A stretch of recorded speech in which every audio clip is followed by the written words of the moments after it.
Bom dia a todos. Em primeiro lugar, eu queria dar as boas-vindas aos nossos participantes da mesa. Dizer que é raro em tempos como esse a gente poder reunir um grupo como esse que poderá muito contribuir conosco em termos de pensamento, de sugestões para encaminhar o nosso trabalho daqui para frente, nosso trabalho de resistência, e muito rapidamente dizer o que é esse grupo, por que esse grupo está aqui. Não calarás, arte, liberdade de expressão e democracia é um encontro e um ato em nome da arte, dos artistas e dos espaços de circulação e produção artística, espaços educativos, sem dúvidas, espaços de reconhecimento de cidadania e de pertencimento à nação brasileira, espaços de liberdade. Os recentes fatos que se deram em diversas capitais brasileiras de constrangimento da liberdade de expressão e circulação de conhecimento, iniciado com a censura e encerramento da exposição do Queer Museu em Porto Alegre, e agravados em seus desdobramentos até o ocorrido ontem em Vitória, com a aprovação de um projeto de lei que veta a realização de exposições como que chamam de teor pornográfico, a saber, que são, nos fazem acender todos os sinais de alerta. Sem dúvida, precisamos aprofundar a discussão em torno de tais concepções. Precisamos estar atentos àqueles que protagonizam estes tristes fatos. Precisamos discutir a que isso serve, visto que todo esse movimento é claramente seletivo e mira um resultado que, em última instância, não diz nada respeito à produção e criação de arte. Diz respeito ao controle e à sede de poder. É parte de um projeto que se impõe a olhos vistos com força e rapidez assustadoras. É como ato de resistência a esse avanço que o coletivo de artistas livres de Brasília fez o convite aos membros dessa mesa. Para que viessem hoje aqui no Museu Nacional de Brasília, esse também alvo da intolerância, para conversar conosco, compartilhar seu conhecimento conosco, como forma também de orientar as nossas ações no combate à censura e na contínua construção de uma sociedade onde a cultura assuma papel central destinado a ela. Este não será um encontro de debates, já que nós temos aqui a oportunidade de ouvir tantas pessoas que podem nos esclarecer a respeito de como seguir nossos caminhos. Será muito mais um momento de escuta atenta, de elaboração de pensamento, que resultem em ações efetivas de proteção ao nosso patrimônio de cidadãos livres e sensíveis. Assim, com essa abertura, eu gostaria de passar a palavra ao senhor presidente da Corte Interamericana de Direitos Humanos para abrir o colóquio de arte, liberdade de expressão e democracia. Obrigada. Muito obrigado.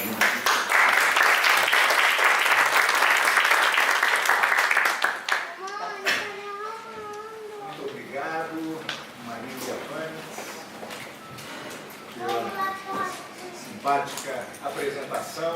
Uma alegria estar aqui em meio a vocês. Minhas saudações. Quero saudar todas as pessoas presentes. Essa mesa especialmente significativa, com a ampla maioria de mulheres, o que em si é uma felicidade. Ontem mesmo eu participava em um evento em uma universidade, e eram uns 6 ou 7 na mesa, todos homens, né? Eu sempre penso que isso, as pessoas já têm o cuidado devido nos ambientes esperados, mas não. Só que não, como disse a minha Nara. Só que não. Então, eu quero saudar, além de todas as pessoas presentes, a Mariana Soares, representando a Secretaria de Cultura do GDF, minhas queridas amigas, deputadas Maria do Rosário e Érica Cocai, a jornalista Sinara Menezes, um prazer estar aqui também dividindo essa mesa, e Cristos, representando aí este coletivo de artistas livres, né? Aliás, nós pensamos que o ser humano é para ser livre, e o artista mais ainda.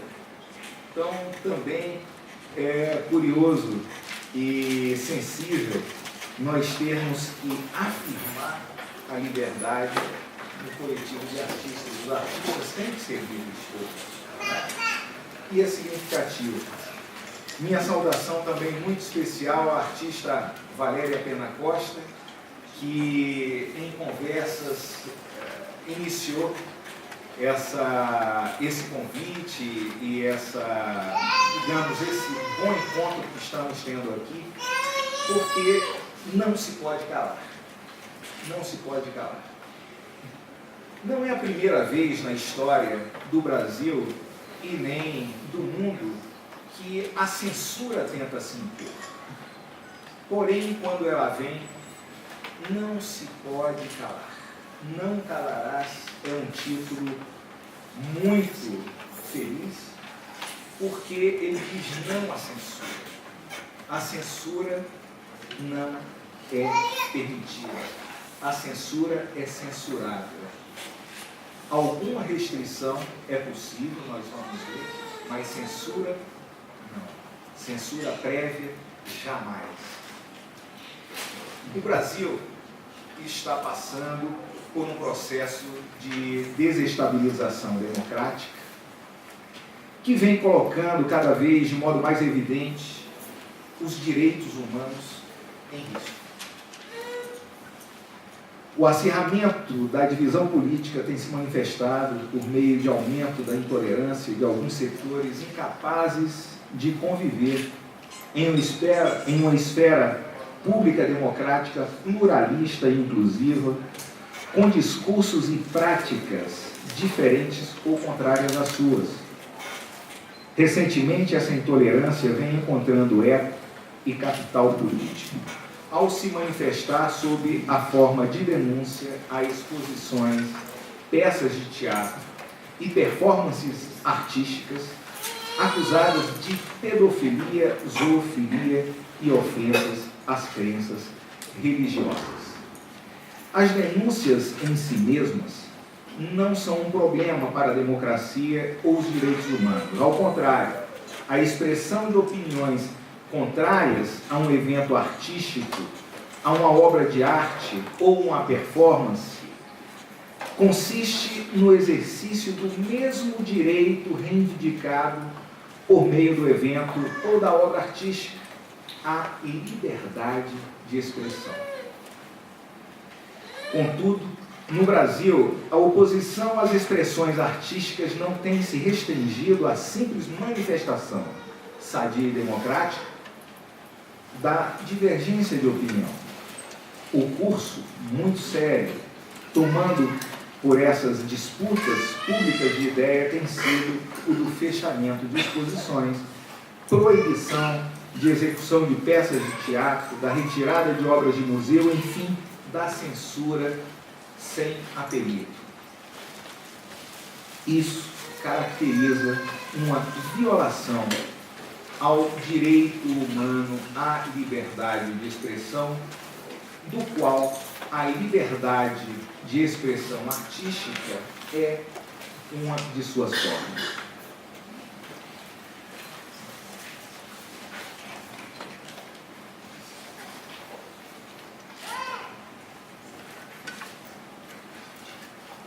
A liberdade de expressão, que reflete a demanda pelo direito de cada pessoa a disseminar suas opiniões sobre instituições, regras, condições econômicas, políticas, sociais, sobre as pessoas e suas atividades, é verdadeira pedra angular da democracia.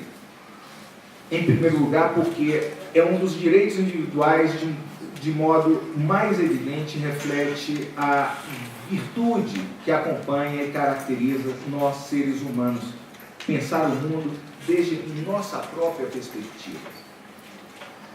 E o direito de divulgar essas ideias. Em segundo, por sua estreita e fundamental relação com a democracia. A liberdade de expressão é essencial. Várias vezes, em diversas sentenças, a Corte Interamericana tem dito isso. A liberdade de expressão é democracia em si. Não há democracia sem liberdade de expressão. É inevitável dar vazão a críticas e discussões sobre as autoridades, instituições políticas e religiosas. Isso é próprio da existência humana, da própria liberdade de observar e, mais que nunca, respeitar a liberdade artística, que é rompedora. A arte contemporânea não é só de observação, ela é reflexão, ela provoca, e é para isso que existe.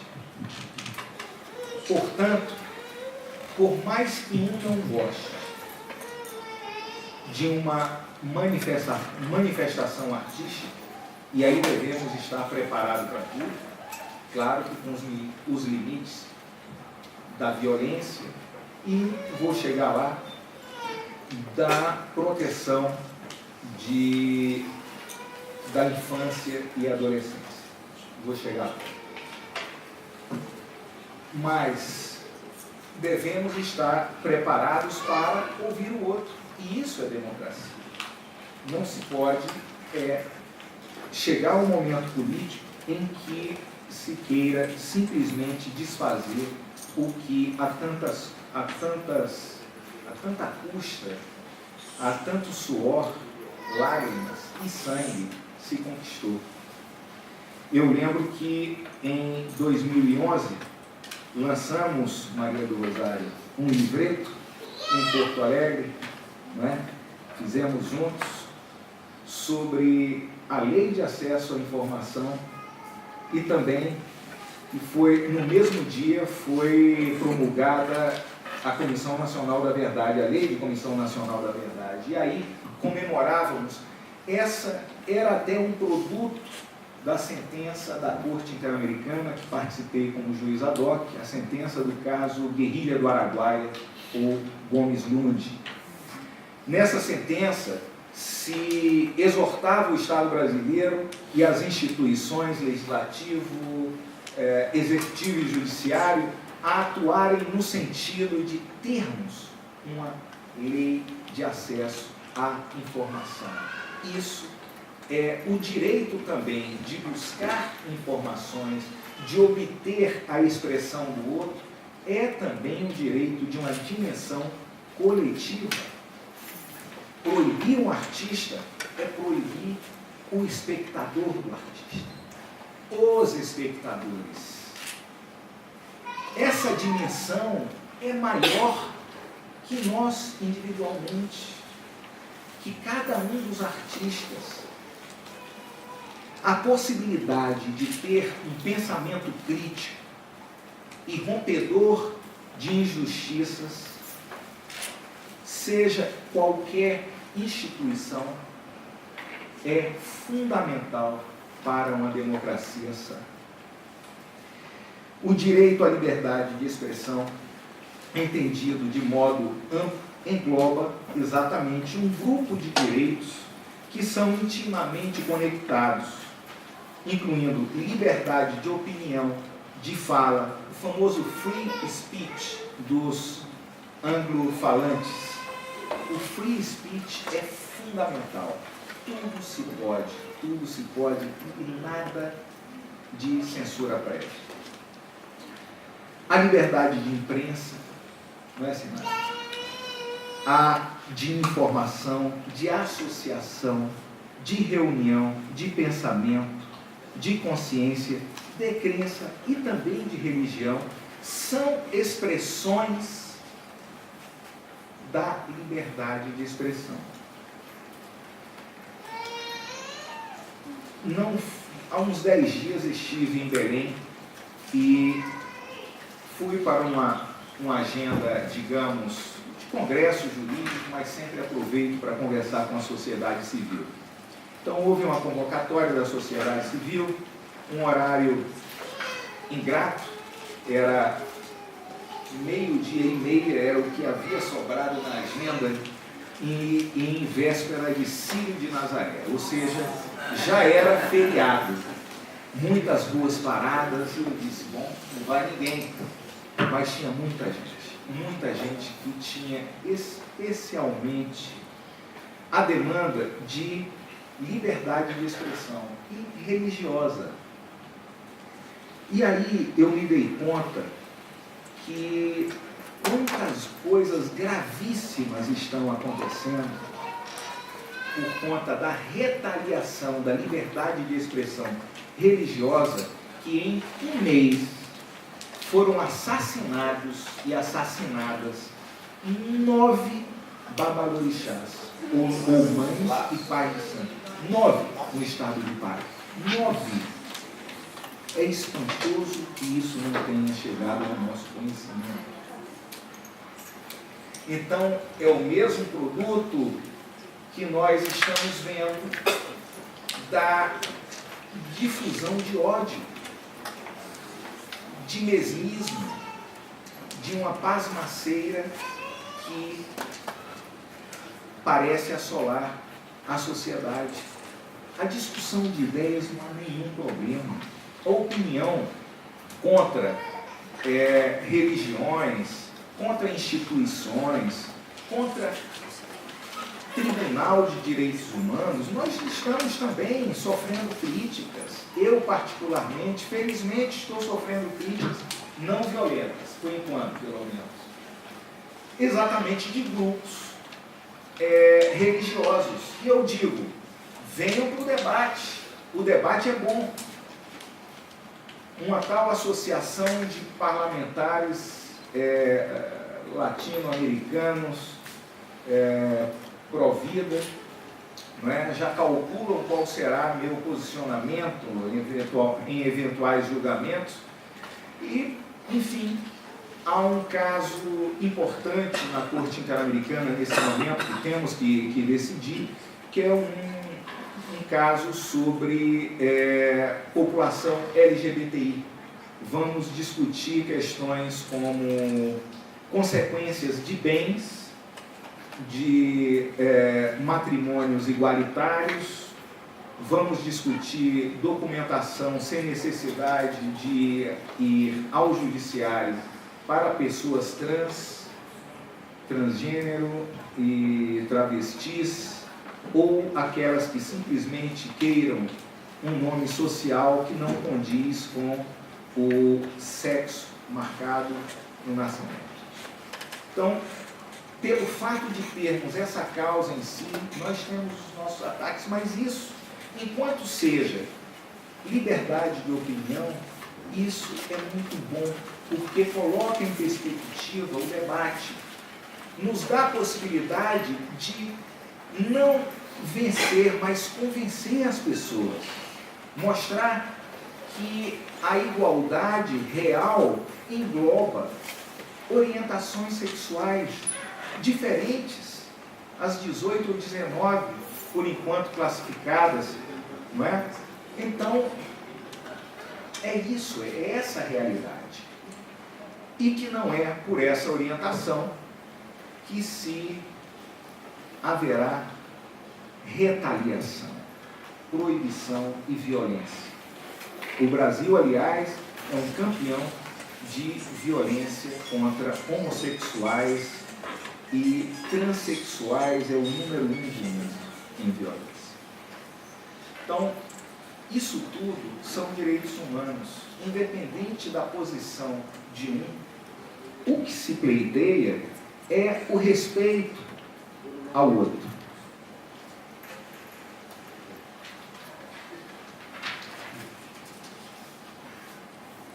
Eu queria ler um pequeno trecho da relatora especial para a área de direitos culturais da ONU, a Farida Shahid, em relatório dedicado especificamente ao direito de liberdade de expressão e criatividade artística.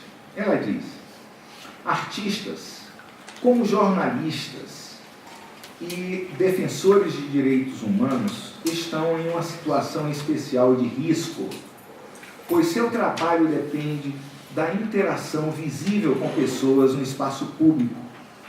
Por meio de suas expressões e criações, artistas normalmente questionam as nossas vidas, percepções de nós mesmos e dos outros, visões de mundo, relações de poder, natureza humana e tabus, recebendo respostas que são tanto emotivas quanto intelectuais. Guernica, por exemplo, era uma crítica à guerra. A seu tempo, teve seus problemas. A questão religiosa, aliás, me faz lembrar de sentimentos religiosos e emotivos, como diz no texto de Farida, leva a alguma emotividade que ultrapassa limites. E é isso que temos que trabalhar exatamente com expressões de discussão entre as religiões também. Promover um debate. Arte e religião me parece urgente. Compreender a alteridade, compreender que existem outros completamente diferentes e às vezes contrários, às vezes inimigos, mas que não se pode chegar ao limite da violência. Esse sentimento religioso exacerbado, que alguns sentem chegar a um determinado ponto que está acima do bem e do mal e das outras pessoas, é que não parece poder existir.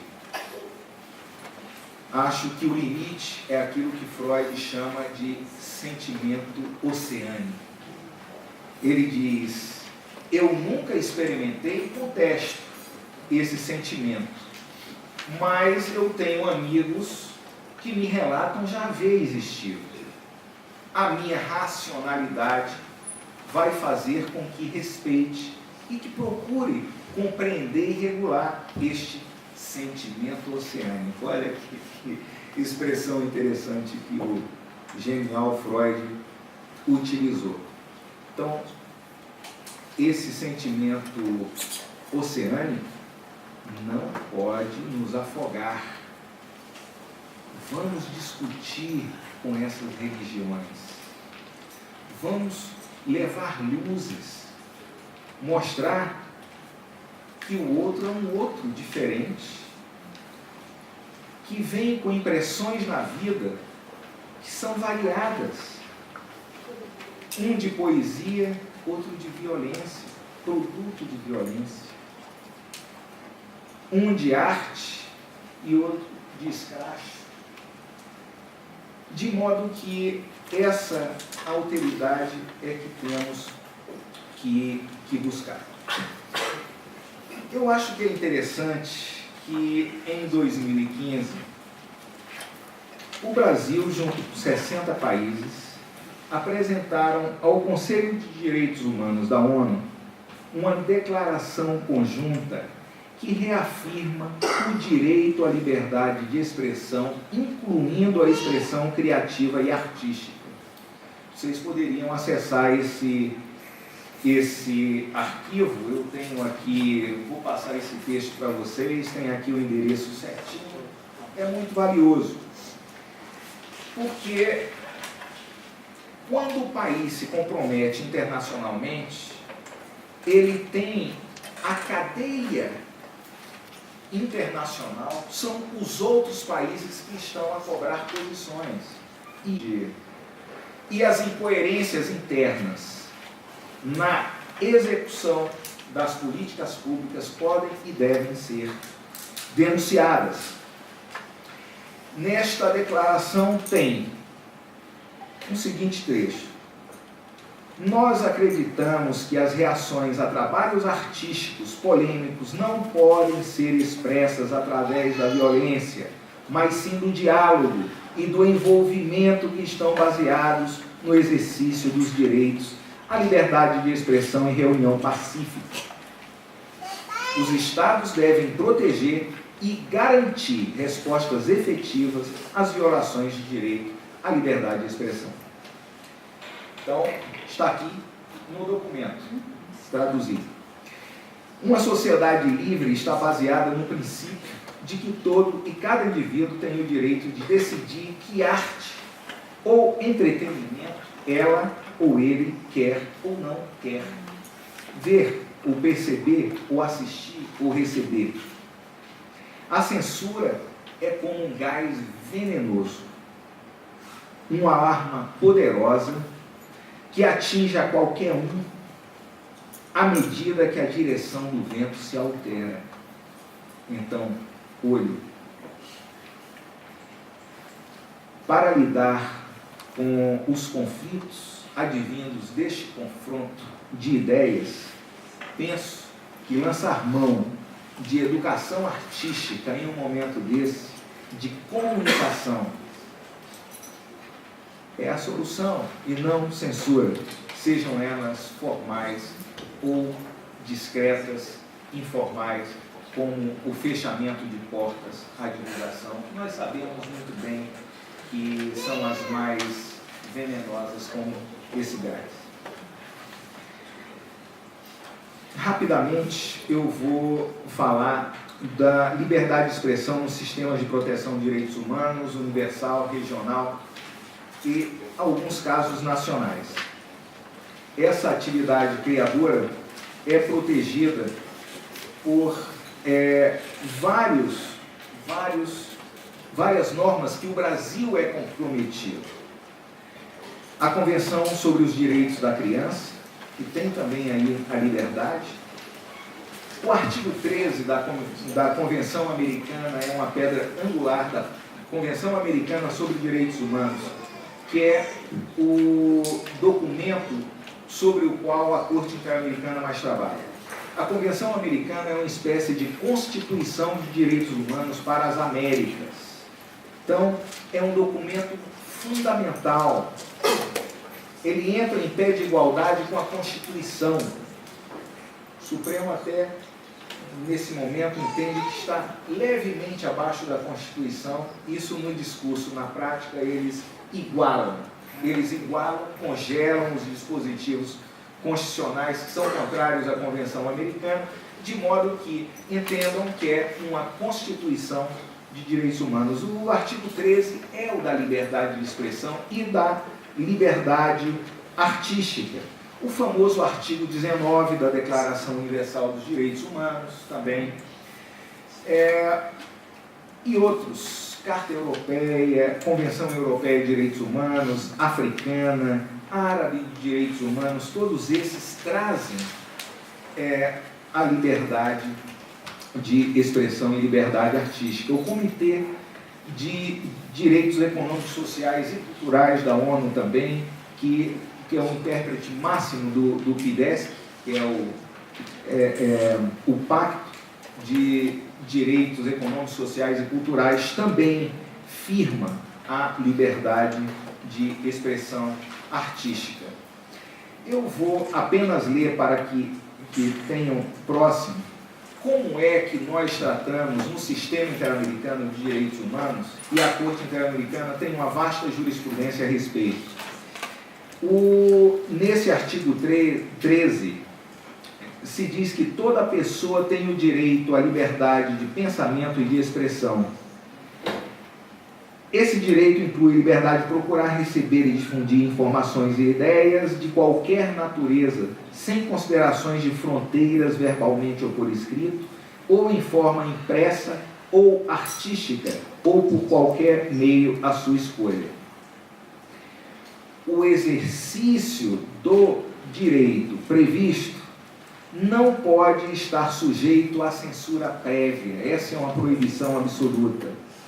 Mas pode haver responsabilidades ulteriores que devem ser expressamente previstas em lei, não podem ser isentadas. Tem que estar previsto em lei, escrita, que determinada coisa é proibida. Deve haver, especificamente quanto à expressão, e não quanto a atos da vida comum. E aqui uma diferença. O que é expressão de um indivíduo na vida cotidiana e a expressão do artista. Essa expressão deve ser protegida. É uma espécie de defensor de direitos. E por isso, a necessária proteção. Além de ser necessariamente prevista em lei e que se façam necessárias para assegurar o respeito dos direitos e da reputação de demais pessoas. Isso não vale para políticos em geral, desde que não seja incitação à violência. Qualquer pessoa, juízes também. Toda pessoa que tem cargo público tem que ter a esfera da intimidade mais aberta. A crítica pode ser feita de uma maneira mais acirrada a quem está na esfera, a quem se submete à esfera pública. Temos que ter queixo de ferro. E a proteção também é uma dos limites. A proteção de segurança nacional, ordem pública, da saúde ou da moral públicas. Mas isso sempre com uma lei anterior. Não pensem que isso é muito amplo. Não. A regra é a liberdade. Então,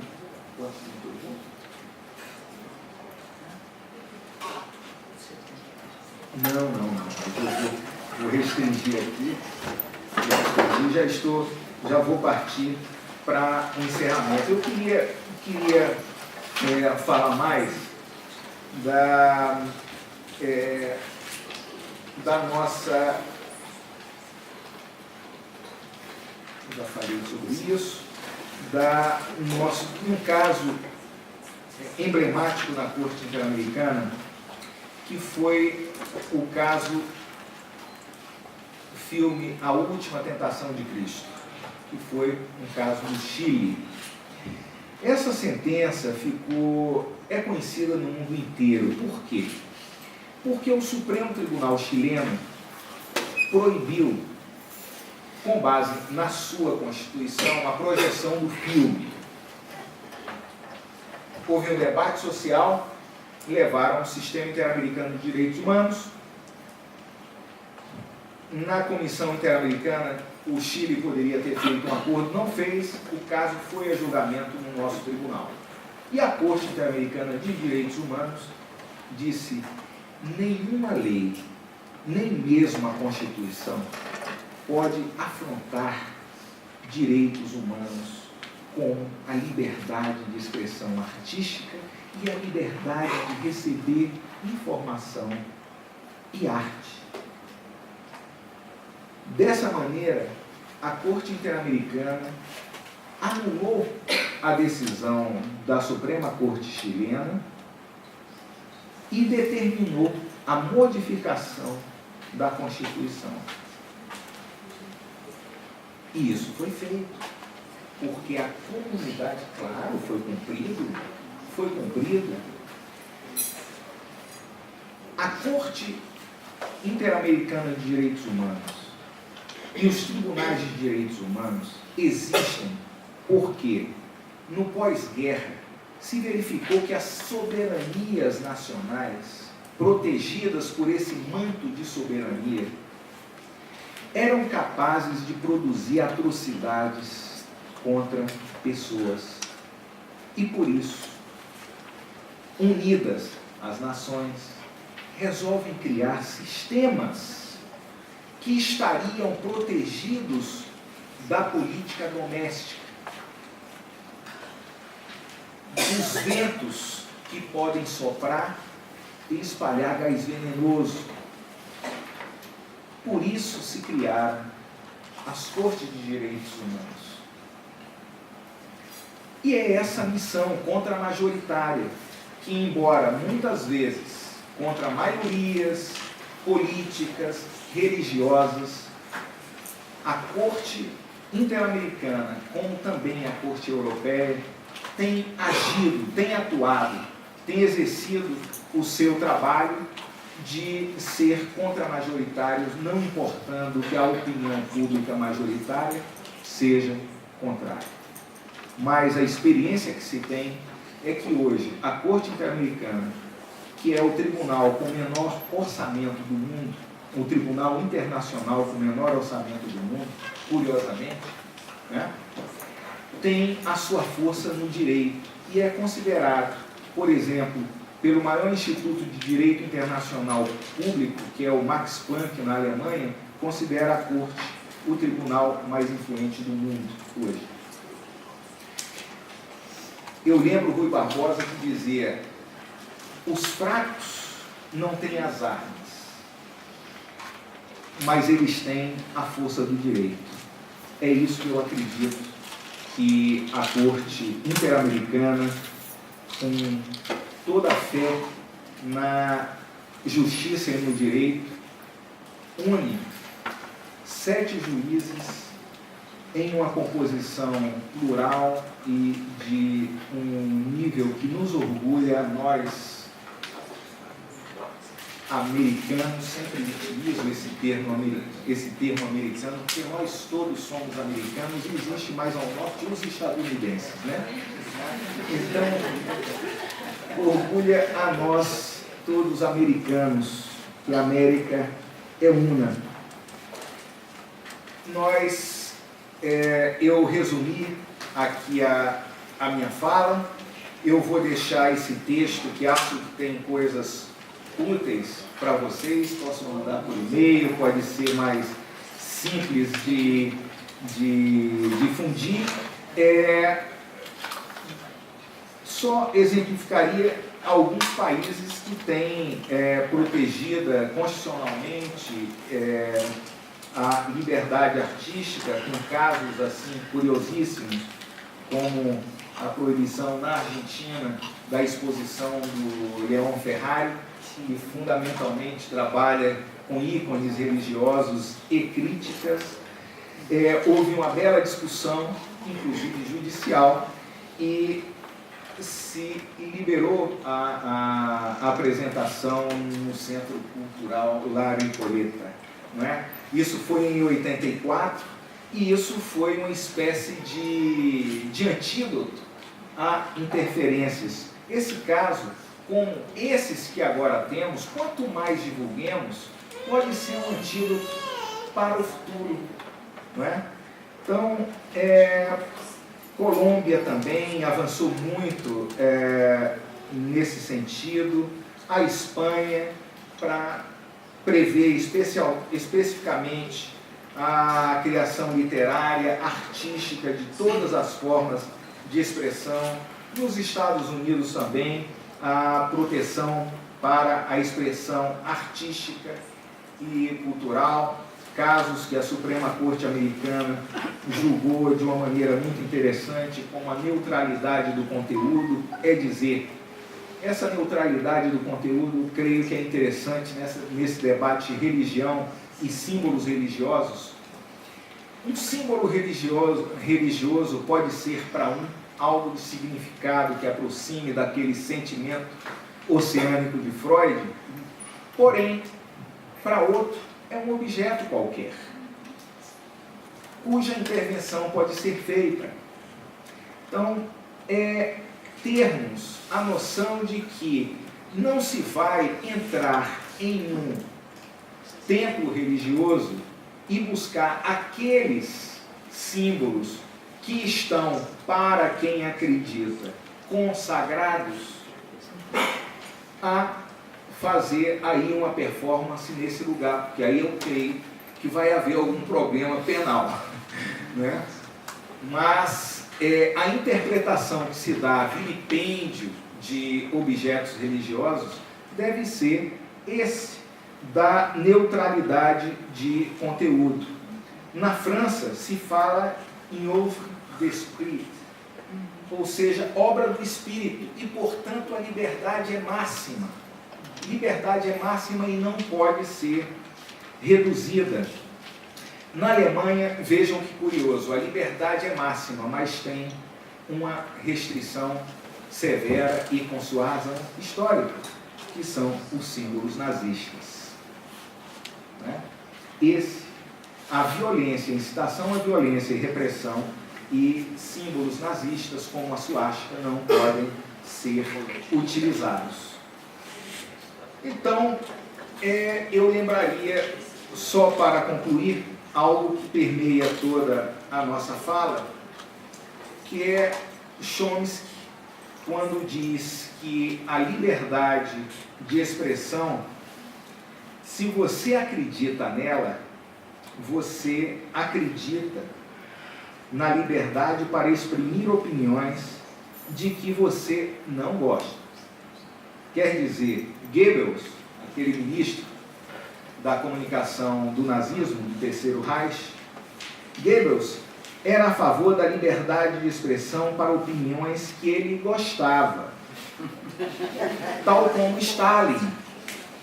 Se você é a favor da liberdade de expressão, isso significa que você é a favor da liberdade de exprimir precisamente as opiniões que você despreza. Caso contrário, você não é a favor da liberdade de expressão. Então vejam vocês que eu termino com uma provocação. Vamos expandir os nossos limites. Isso é a estética e a beleza humana. Obrigado.